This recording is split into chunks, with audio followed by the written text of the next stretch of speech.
Audio coming in 3, 2, stand by. 3, 2, 1. Welcome to the Jeremiah Show. Dr. D, some of my, I don't know about you, but being in the restaurant, hotel, nightclub business all these years, over 5 years or 35 years plus, you tend to stay up late, right? You get off, you got all this adrenaline. Yeah. I don't know. Did you worked in the restaurant, I long worked time ago? at one of these diners in Phoenix called Jerry's. Yeah. I even and it was. Did you work the nights? I did work a few nights. It was open 24 hours. Oh. It was one of these diners that had the big long countertop, across, and then around the windows it had the booths. Yeah, it was. I'm going to say it was a love-hate experience. Well, I think we've all had those jobs at some point. I pretty much love it, but you stay up late, especially when you start out young in the business. You know, it's like you work until midnight or so if you're in the bar business till 2 a.m. and you're up late.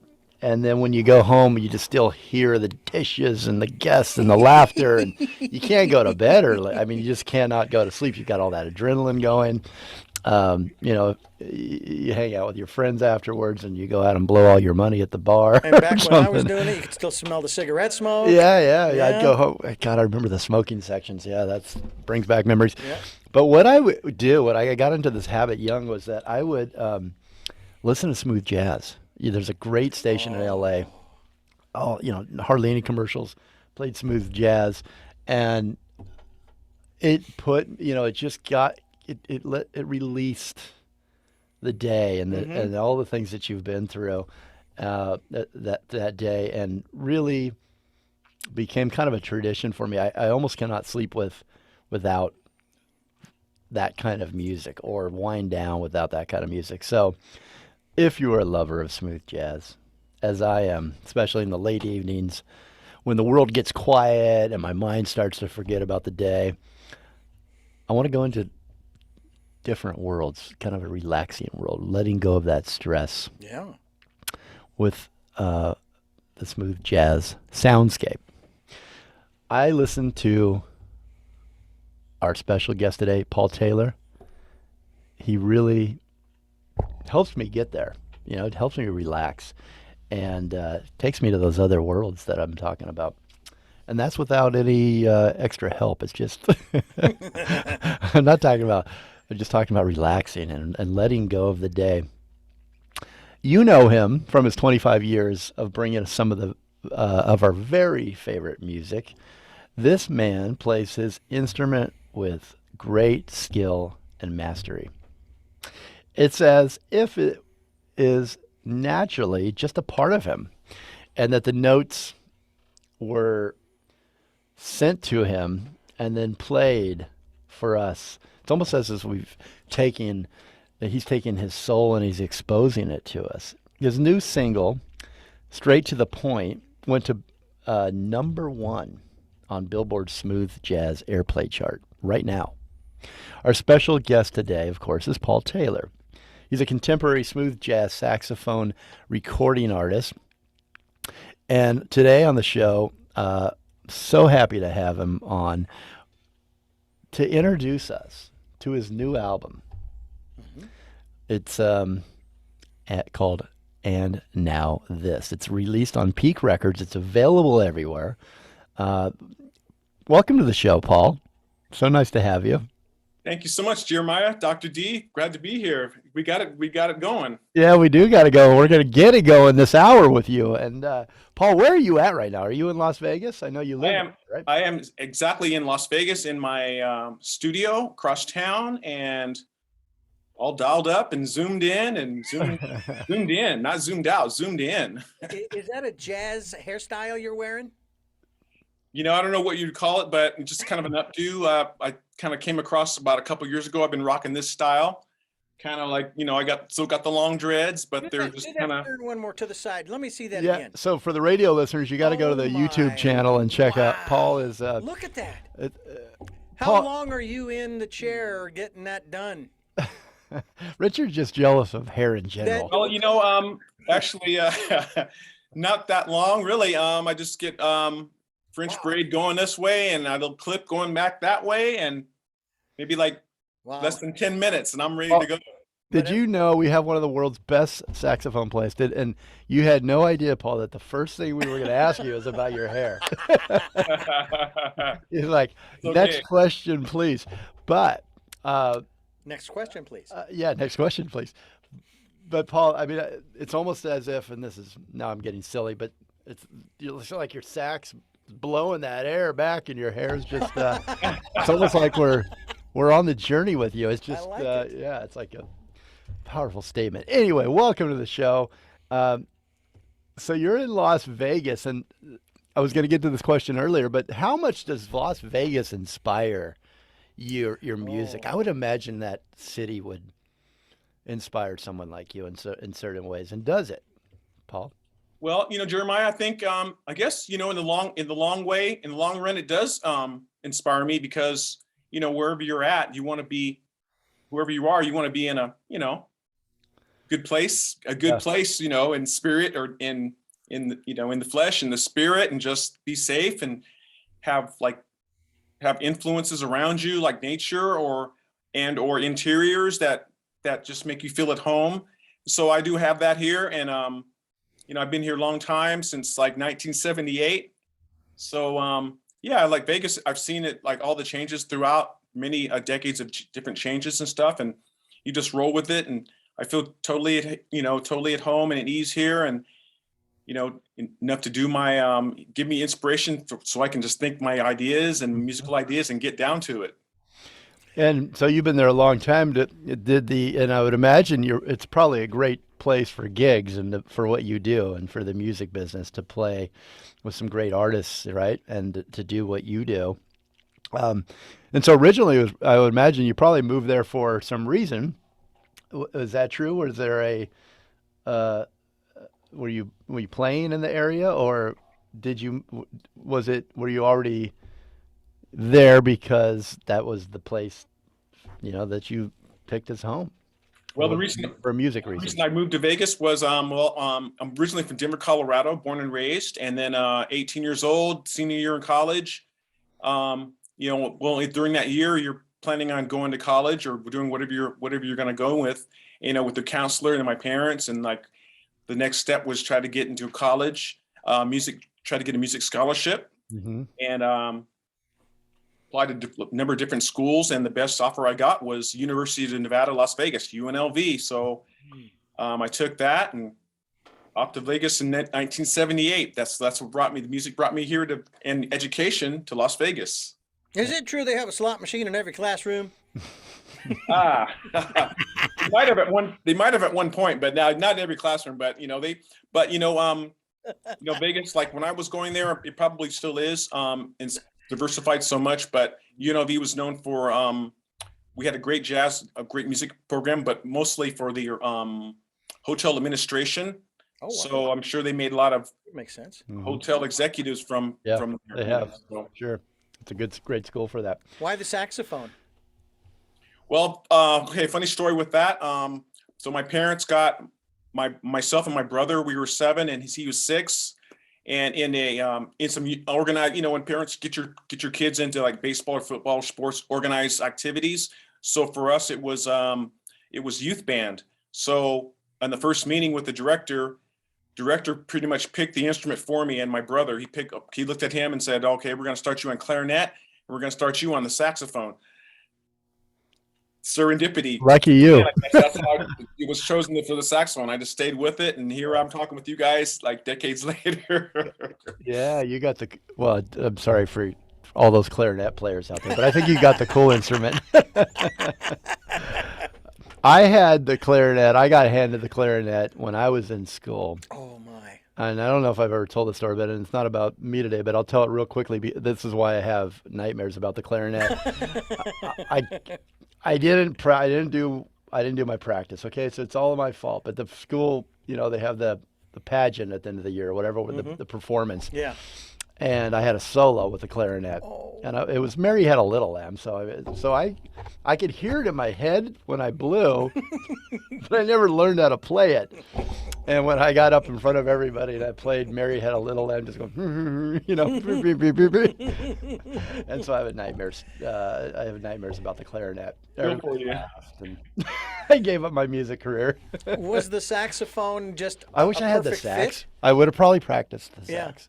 But Paul, when you picked up the saxophone that first time, or did it take time for you to get comfortable with it? Did it just fit right away? Oh, it took a long time. Yeah, it was just like, you know, a 7-year-old kid picking up an instrument. You just got to be squawking and, you know, calling out mallard ducks and stuff. And you know, absolutely, I took it. You know, I just, you know, was in it right from the very beginning as just a newbie, and just through beginning band, intermediate, and just worked my way up the ranks. Beginning, intermediate band, gold sax. We were in an organization called the Denver Youth Musicians Gold Sash Band. So they had, you know, beginning band, intermediate band, and then the final level Gold Sash Band. I made it to that level and got first chair and all that stuff. And wow, yeah, just cut my teeth on that and paid dues on that, and learning all the, you know, through there, age 7 to like 16, I was with that and learned all the fundamentals of playing and all that, and got off to a good start. I know Jeremiah's got a bunch of questions for you, but I want to ask you one more here real quick, and that has to do with the saxophone itself. Have you ever done any research on the creation of the saxophone, which the creation of instruments, musical instruments of all types, has always fascinated me, how somebody came up with the idea. I played the baritone in band in high school, you know, carrying that thing around, which is just shy of a tuba. That's like I've never researched that either, but have you ever, yeah, exactly. But have you ever done any research or seen how they make them? I mean, it's incredible. What an art. Absolutely. You know, there's so much involved with the saxophone, and as well as other instruments. Like, so I have actually, you know, a while back, I've learned that the saxophone was invented by Adolphe Sax. I believe he was a Belgian gentleman. Adolphe Sax, named after him, saxophone. They call it the saxophone. And probably in the, I don't want to say 1800s, but long time ago. Yeah. So, and then they went through a certain phase and different keys and all that. There's like a C melody sax that they don't even use anymore. But if you find one, it might be kind of cool, collector's item. But they came down to the alto sax, soprano sax, the tenor sax, the baritone sax. They got bass sax, contrabass sax. They got the sopranino sax. They got sax with, you know, bubble gum, you know, barbecue sax, bubble, you know, all that, you know. Anyway, yes. So I definitely checked out, you know, the nature of my instrument, the origins of it, and cool. if you heard of a French horn, like they kind of go like that. But oh yeah. If like you unravel a French horn, it's like 10 feet long. So just a good story of like how the instruments are made. So the sax is just the conical tube, and then with all these different holes in it, bell tones, and then there's like a intricate series of rods and keys that all connect with each other. So it's very it's amazing how it works. Yeah, my sister didn't like it when I unrolled her French horn. It never sounded the same after. Well, that's really interesting about the different holes and the different ways that the air travels, you know, from your lungs through the horn, and then creates these. They really are soundscapes, and I can't think of it's overused word, but for me it's so incredible. How do you?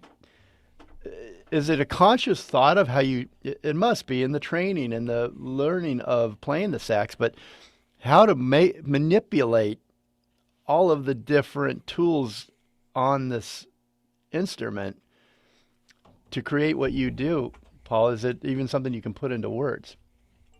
You know, just I can just say that, you know, you just start at the beginning and just go, you know, step A, step B, step C through all the way to Z and more of that, you know, subgroups through those and all that. And so, yeah, you just put, you know, get the mouthpiece, blow into it, and try to, you know, you're going to squawk for many years. And then as you get your embouchure, it's called, once you're going to get that trained, like, then you kind of go from there and learn all the fingerings. And then, you know, and then doing that, you're learning the music, the fundamentals of the music, like the whole note, the treble clef, the 8th notes, 16th notes simultaneously, so you can become a musician as well. So it's like all that encompassing.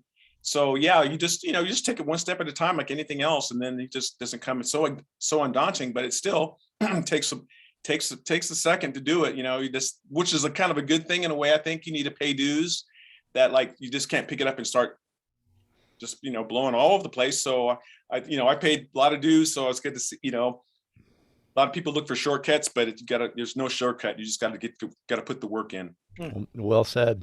And really, then the instrument is only one part of it. You are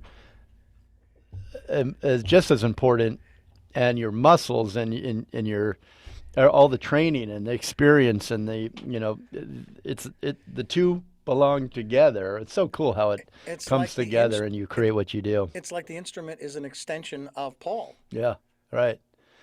Well, and I brought up the Las Vegas thing because and I've brought this up not a lot in the past, but I really do kind of hear, when I hear music, I hear it in colors, or I see colors. Oh, wow. And really only one musician has told me that's the same for them. I think it was Margot, Fiona Apple's sister that was on, and she said she sees things in colors and hears them in colors, and I think when I think about the smooth jazz and the late nights, and winding down, I see it in like soft blues and pastels like that. And I think when I brought up Las Vegas, I think there are a couple cities that also, to me, feel like jazz, and Las Vegas feels like it would be a really great inspiration for a jazz musician. And I don't know if that's true or not. If I play it, I could tell you. But New York, I mean, obviously it feels like a jazz city, right? New Orleans? New Orleans, yeah. There's a few.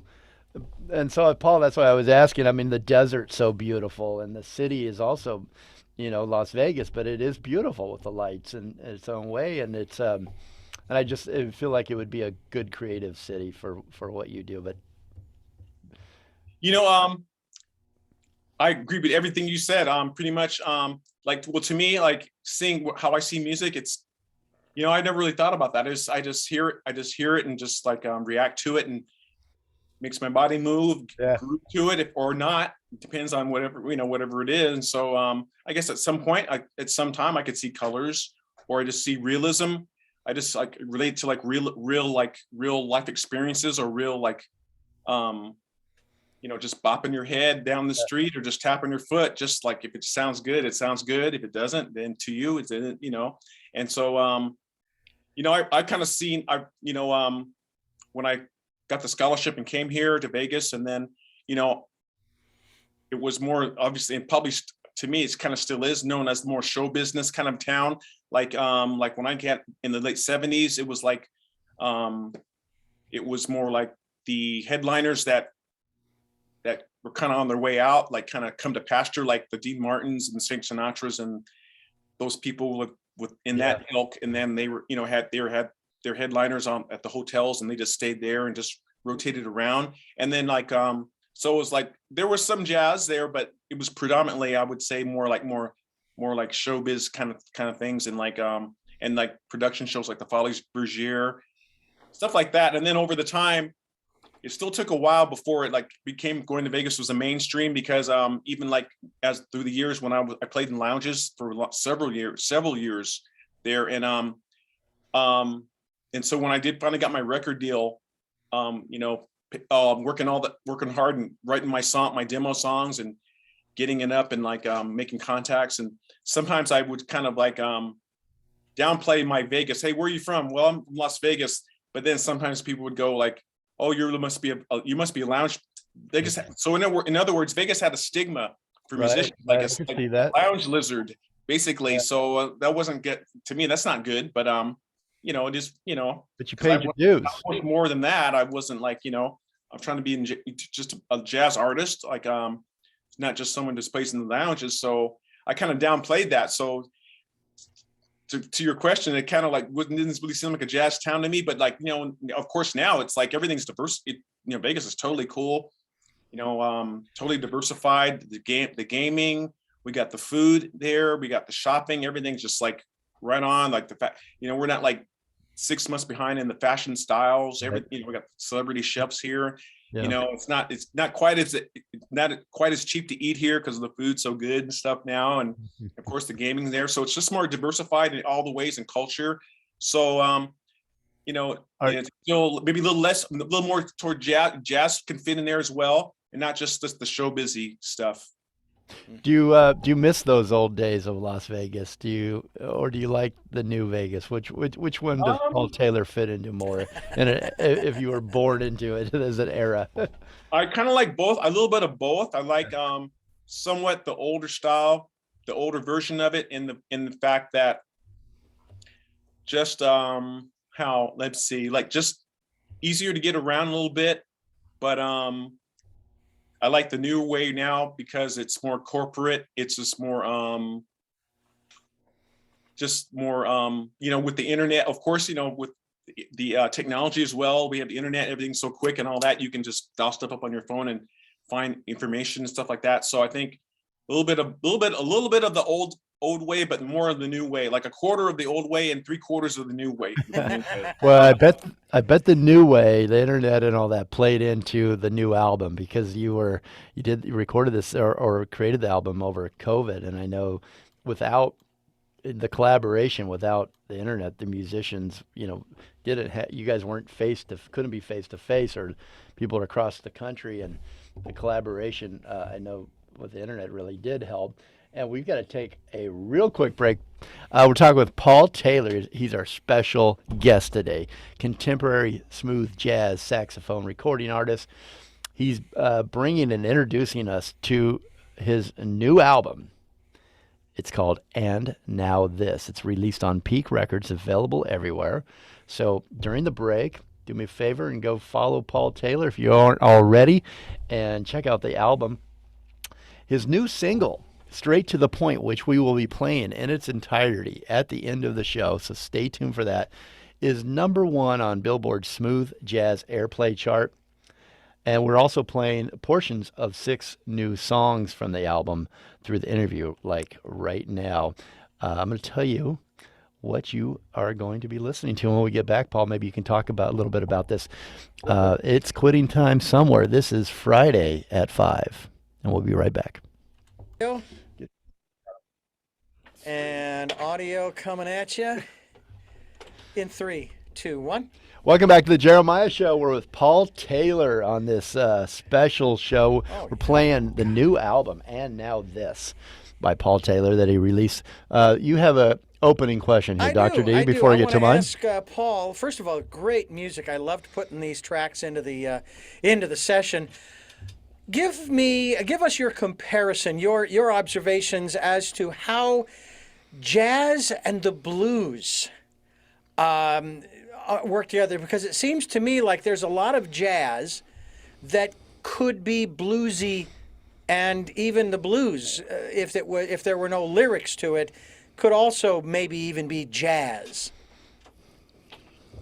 Okay, Dr. D.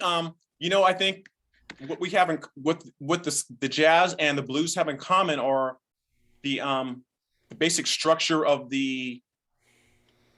like 12-bar blues, or it could be like 16-bar blues, something like that. And then it kind of differs from there, and also in some of the phrasing. But then it kind of differs. Jazz kind of moves a little bit beyond the blues, and then it adds more. It just kind of goes beyond in not just structure, but just in chord progressions. Not like 1-4-5, 1-2-4-5, and then just goes, you know, just through composed, as you could say. So, but it also absolutely does have that, you know, grounding, you know, force, that the similarity, that kind of bluesy jazzy. Play something bluesy jazzy, you know. Mm-hmm. And is it traditionally known that blues and or jazz are an American invention of sorts? I would definitely believe so, because definitely jazz was born here in the USA, and I believe blues as well. So yeah, you know, don't give me asking for names who did it, but maybe, like, you know, like Muddy Waters and all of those people back then, and like, you know, with jazz, you know, like back with like like even before Charlie Parker and Dizzy Gillespie, like Sidney Bechet and clarinet and stuff like that, and you know, I don't know about it, but definitely homegrown here in our country. So for sure, we have something to be proud of. You know, we have, it started here. Um, we're going to give out, this is the Paul Taylor Jazz and Blues class. We're learning. I love it. I love it. Teacher? Paul, you've been just on the scene, in the music scene, in this genre, jazz, smooth jazz. You've been out there a long time, really giving us some great music, a great catalog. And I wish these were my words, but they're not. But you've been doing this for over 25 years, and you've been described as you continue to push the sonic boundaries of contemporary urban jazz. How do you stay creative? How do you, and with a new album and now this, how do you approach a new album and a new project and stay creative after, you know, inspiring and contributing so much to this genre of smooth jazz over the years? Thank you so much, Jeremiah. Just, you know, I just keep things like in the moment, present moment, and don't let things get like overwhelming to me. Like, okay, I've been doing this so long. Oh my God, this new album, what am I going to do? I got to like live up to expectations. I just kind of live in the moment, like within myself. I know I have talents that in music and, you know, just playing my horn and just getting ideas and making songs, collaborating with other people in music and making great music. So I just like take each project on its own merits and at the time that we're doing it, and just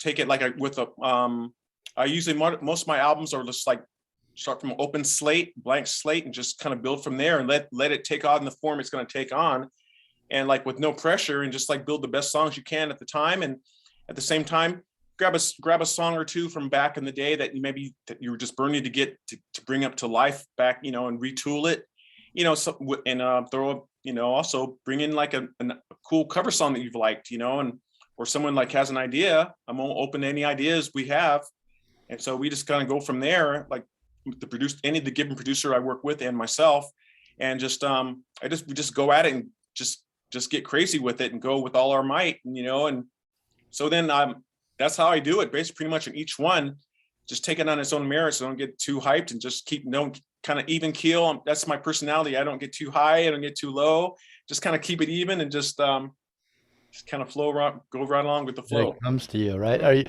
Do you find that you're more receptive to the creativity, to the notes, to the composing and the music structure, just with that way that you approach being not too high, not too low, the way you're almost a little bit more open as an antenna, I would imagine. Absolutely, yeah. Just you know, definitely got to, you know, should surround yourself in anything you do. Like, you know, you got Dr. D on the, you know, on the technical stuff, and you know, I use my producer. He's like 10 times better than me, like 100 times better in like all the technical aspects. But we come, you know, because in other words, surround yourself with great people, yeah. And then the creativity just like, you know, it just like the synergy is more than you can count. And so then ideas start flowing and bouncing when you bounce ideas off each other. And it just like, that's the creative process to me. And so I just try to make the most of that each time, and without having a lot of pressure, and then just kind of just keep going and do it, and knock it out, you know? Yeah. Jeremiah, I think that in the next segment we ought to touch upon, because he's going there, the etheric or spiritual aspects of jazz. And especially as it applies to the new album. Yeah, exactly. And now this. And I, you know, I would look at you and I would, if I could say this, and I don't know if you agree or not, but in a way you're telling your story through music. You're a music storyteller. Mm-hmm. Are there themes that inspire you more than others? And were there themes on And Now This that inspired you? Oh, good question. I would say that definitely things inspire me, like pretty much, but not really one thing, but then and not really one thing over another thing, but just you know, happiness inspires me, like but like just seeing the world and life. It could just be like having a great moment when like everything goes right in the day, everything's on time, and you get in a line and it's a short line, you got to wait in line somewhere, or you could just be like, seeing like some nice flowers blooming, like the great right in bloom, perfect color, and just things even like things like that are esoteric, or physical. So I just like everything that's really cool. And is it hard to capture those when you get inspired like that? Do you go, oh, I got an idea and I got to get to my sax and I got an does it come to you like that?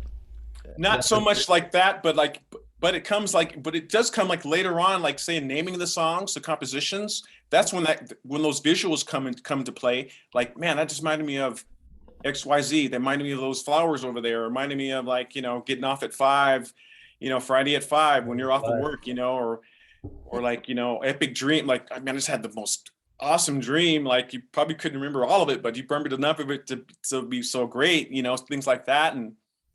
But yeah, just like pretty much like, but the inspiration is like kind of if I hear something like a good beat in my head, or like a drum beat, or like a groove, like rhythm section kind of groove, or like melodic things, I get various in my head at any time. I could be in a store or mall shopping and hear something, and then I get my phone out right here and put it on the voice recording app. Just hum it in there, man, and like, very cool. Listen to it later. It might not be anything like, oh, this is like doesn't. I don't know what I was thinking about, but it didn't delete it. But if it does, you just keep going on there and document it and put it into my computers, into the sequencer program, and flesh it out and see where it takes you. I love it. I love that. I love that the tricks and the Paul Taylor tricks of the trade. Paul, we're talking with Paul Taylor. Paul, we've got to talk about a couple of songs now that we've played, but we'll have to do it when we come back on the other side of this break. Friday at 5, which you just mentioned. We played And Now This, coming back from our break. And now we're going out with The Face of You. Could you speak to The Face of You quickly before break here and talk about that song? Certainly, Jeremiah. So The Face of You, I believe that's number 3 on the sequence of the record. And like I'll say this, some songs kind of like they run the gamut. Some songs kind of write themselves, and some songs you kind of find that you'll get the title like okay in the middle of it, and then sometimes like some songs will be like, oh my God, like this is kind of hard to nail something definitive to get a title on. So this one kind of fell in between, like wasn't like a long time, but then it kind of felt like more toward the end, like, well, we got to get what's a good name for this song. So the song's really special because I'd never really done a song like this. It has like a triplet meter to it, like a shuffle meter, like a triple. Yes. So thinking like, wow, like what can we title for that? And so and my producer helps me. We write these songs together, so we co-write these songs. So he brings ideas in, and we both just bring here. You got just any titles, just bring them into like text them to me, and we'll just flesh them over. And so then like it just like it has like has a beautiful melody to it on the hook, and then so like The Face of You, like I think that came from my producer Dino. That was one of his suggestions, and so like what, I like that. Let's ride with Face of You. No, is there a person, the face of you that you're thinking of, or is it just the face? It could mean it could be that. It could be anything. It's just a generic way of like, someone seeing like the face of somebody they, the loved one, or, just, yeah, you can just kind of encapsulate that into that. Absolutely. All right, Paul Taylor, we're going to listen to The Face of You right now. We'll be right back. Stay with us. Good. Beautiful. Good. Yeah, okay, so let me ask about Dino when we come back. There you go. All right. Yeah. And then do we want to back up and talk about And Now This and Friday at 5 at all? Do you want to mention those? Yeah, that's fine. I mean, I'd love to get kind of an inside, whatever you want to say about each one, just for the listener. I think it kind of brings it to life. Sure. For them, as they listen. If you're okay with that. Some musicians I know don't really want to describe too much and keep it in the mind of the listener, and I agree with that as well. But if you want to talk about any musicians or additional musicians or special process for the songs. All right. All right. Here we go. In 3, Ready. 2, 1. Welcome back to the Jeremiah Show. We are talking with a very special guest today, contemporary smooth jazz saxophone recording artist Paul Taylor. His new album is "And Now This." If you're just joining us, it's on Peak Records. His new single you probably heard if you listen, a fan of smooth jazz and you listen to smooth jazz stations. It's #1 on Billboard Smooth Jazz Airplay chart. So honored to have this gentleman here with us today, and we're talking about the album a little bit, and we're getting to know Paul Taylor a little more. Follow Paul on Instagram at Paul Taylor Sax, and on Facebook at Paul Taylor Sax 1. You can also follow him on Twitter at Paul_Taylor_Sax. Welcome back to the show, Paul. So good to have you here. We just played, coming back in, the Epic Dream. Yes, That's Paul, an tell us about the Epic Dream title. here on Jeremiah FM Jazz. Yes. I love it. Yes, Epic Dream. Geez, that should be number 4 on the sequence of the CD. So yeah, just one of my favorites actually of the record. I mean, they're all favorites, but don't get me wrong, but like definitely one of the outstanding. And so it starts off like almost like that kind of dreamy guitar, ding, ding, ding, ding, ding, like kind of with a chorus on it, like almost like there's a famous song kind of way back. No Doubt did a song when they're Don't Speak. Kind of starts a little bit like Don't. It reminds me of Don't Speak. That kind of starts that dreamy guitar with like a little bit of a rhythm. But anyway, so it goes into that, and then goes a nice beat, and then like it has these middle sections of it that is like kind of like in a dream, just gorgeous chords, and like I was able to just connect with with the cool melody on that, and just so anyway, when it's all said and done, it's like an epic dream, like you're in like the best dream you could ever have, whatever that could be. Let everyone figure your own dream out, but and then like the chorus has a really powerful, like it's dreamy, like the one section is really dreamy, but then the main part of it is like just really like you just like jumped off like a mountain cliff with the best parachute, and you just like there's nothing, you could just jump off with no parachute, nothing will happen to you, you could just fly away, and just the most epic things you could think of, learning to fly or whatever. Just you woke up, that would be an epic dream. Just it has a power, but it also has a power to it. So yeah, a power as well as just the dreamy, like sweet dreamy stuff. And so I thought of that one myself, and just like I like Epic Dream. I'm not sure what one of us had brought it to the table, and we like agreed on it, so we had Epic Dream. Well, I hope for the listener out there, you're getting good 1 minute, minute and a half, 2 minutes, and the full song at the very end, the new single. You're getting a good listen. Yeah. But I really encourage you to hopefully you've taken my advice at the break here, and you bought the album or downloaded the album, and you can really explore these songs more after you finish listening to this interview. Where can you find Just the finish album, listening to the Jeremiah? interview first, and then you've got all this information with that album. And that's one of my favorite things to do with an album, is when you kind of know a little bit about the song, or you look at the jacket, or you look at the artwork, and then you explore the titles, and then you get your own interpretation, and even better, you experience that with someone else, and it becomes a memory now, in your life. And this is one of those albums that really encourage you to do that. You're going to enjoy it, Jeremiah, quite a bit. where can you get the album? I'm gonna I want to send people. I'll tell you. I mean, you can get it everywhere, but I always want to ask the artists like you, Paul. Where would you direct listeners to purchase albums so that they're supporting you? Where do you get the most benefit? I know if I send them to Spotify, you get pennies every time it plays. But where could they really support you as an artist? I would say that all, every bit helps, whether it's Spotify or any kind of streaming. But I would say, Amazon's always a good source. But I would say, go to my website, which is obviously Paul Taylor, then Sax, paultaylorsax.com. And just like, you don't have to go any farther, just scroll down the front page, the cover page, and you'll see like, it'll go down for a little ways. But like the first one is like, hey, listen to Paul's new CD, and now this, and there's like a link right there. and I believe it's just like four letters, orcd.com.co,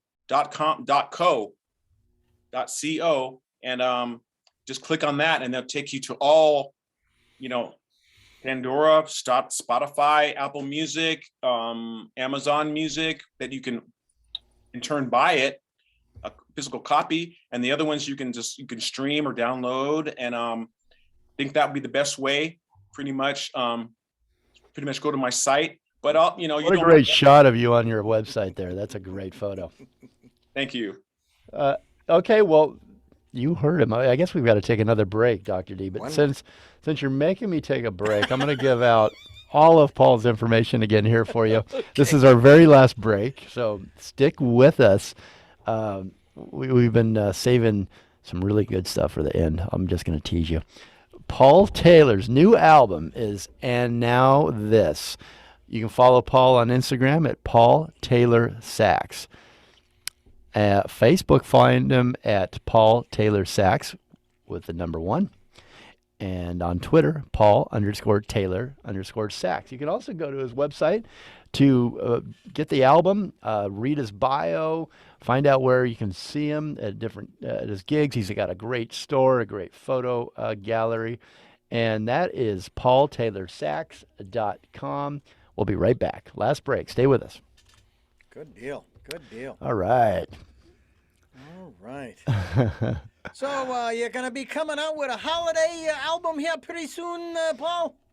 Dr. D, that's a good question. A lot of people ask me that from time to time, and obviously I've done like 12 CDs over like 25 years. And so that's kind of one of the, it would kind of be nice to get one of those happening, but, definitely not this year, obviously, because this just came out. But maybe in the next few years, I'll get, the record label the record label kind of has to, I'm more like a record label guy. Like I like to be on a label, mm-hmm. Like, who knows what the future holds, but like, obviously, with internet and the technology, you can have your own label and do everything yourself and all that. And you can put out a holiday album and, drop singles and all that. So hopefully, when the label comes knocking, hey, Paul, maybe on this, earlier in any given year, like early in the year, so you can plan on it, and then it comes out in the holiday season. Absolutely. You can drop we'll get like a Christmas album, holiday album going.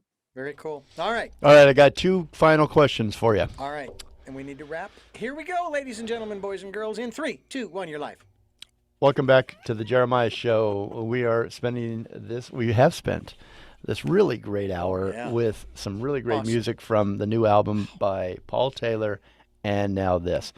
Paul, tell me about the idea for And Now This, the title and the idea for the album. Is there you've mentioned that the songs are in the sequence that they are in. Is it a story? Do they need to follow a sequence? Is there an overall theme? And what is that with And Now This, your latest album? That's a good question, Jeremiah. Let's see. The latter part of it, I'm going to answer with.